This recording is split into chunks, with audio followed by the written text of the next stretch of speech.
आप सांसद राघव चड्ढा का बीजेपी पर निशाना, कहा रूल बुक के हिसाब से राज्यसभा चलती है, बीजेपी दुष्प्रचार कर रही है। देखा जाता है जब भी किसी सदस्य के खिलाफ विशेषाधिकार समिति कोई कार्रवाई शुरू करती है, यानी कि कमिटी ऑफ प्रिविलेजेस कोई प्रोसीडिंग शुरू करती है, तो वो शख्स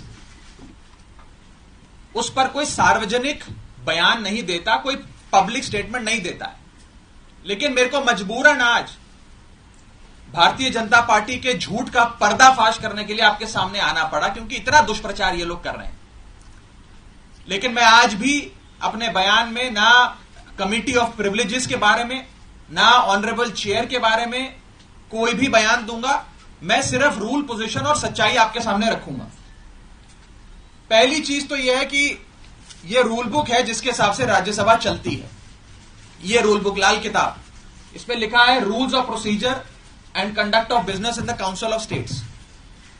इस रूल बुक में जो लिखा है वो मैं आपको बताना चाहता हूं।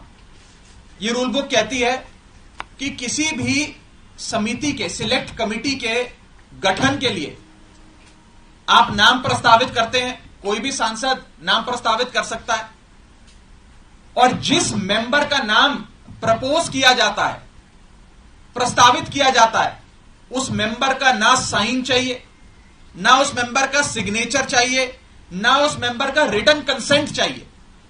यानी कि इस रूल की किताब में कहीं नहीं लिखा कि सिलेक्ट कमिटी में किसी भी शख्स का, मेंबर का नाम देने के लिए आपको उस प्रस्तावित, प्रपोज्ड मेंबर की रिटन कंसेंट या सिग्नेचर चाहिए। मैं आज इस मंच से बीजेपी के नेताओं को चुनौती देता हूं कि वो कागज लेकर आए मेरे सामने, show me that piece of paper जिसपे ये दस्तखत है। जब कोई दस्तखत है ही नहीं, जब सिग्नेचर होता ही नहीं, तो फर्जी सिग्नेचर की बात कहां से आ गई। मैं चुनौती देता हूं आज बीजेपी को, आप तो इतनी बड़ी पार्टी है, इतनी शक्तिशाली, इतनी ताकतवर सरकार है आपकी, वो कागज दिखाओ मुझे जहां पर हस्ताक्षर है। चुनौती देता हूं मैं आपको। अगर आप कह रहे हैं मैंने कोई कागज जमा किया है जिसमें गलत तरीके से किसी के साइन किए गए हैं, तो वो कागज लेकर आओ, मैं आपको चुनौती। और आप सब वो मेरी बात समझ जाए। मान लीजिए कि मेरा जन्मदिन है, मैं अपनी जन्मदिन की दावत देता हूं, एक बर्थडे पार्टी आयोजित करता हूं।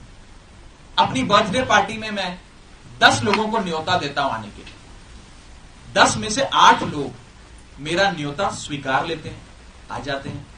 2 लोग मेरा न्योता नहीं स्वीकारते, उल्टा मुझे कहते हैं तुम्हारी हिम्मत कैसे हुई हमें न्योता देने की, तुम्हारी हिम्मत कैसे हो गई, मजाल कैसे होगी कि तुमने हमें अपने जन्मदिन का न्योता दे दिया। ये वही बात है, मैंने तो समिति में शामिल करने के लिए न्योता दिया, कोई हस्ताक्षर थोड़ी दिया।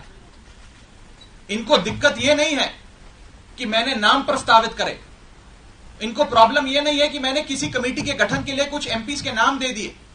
इन्हें दिक्कत यह है कि एक 34 साल के युवा ने हमें खड़े होकर ललकारा कैसे, एक युवा ने हमसे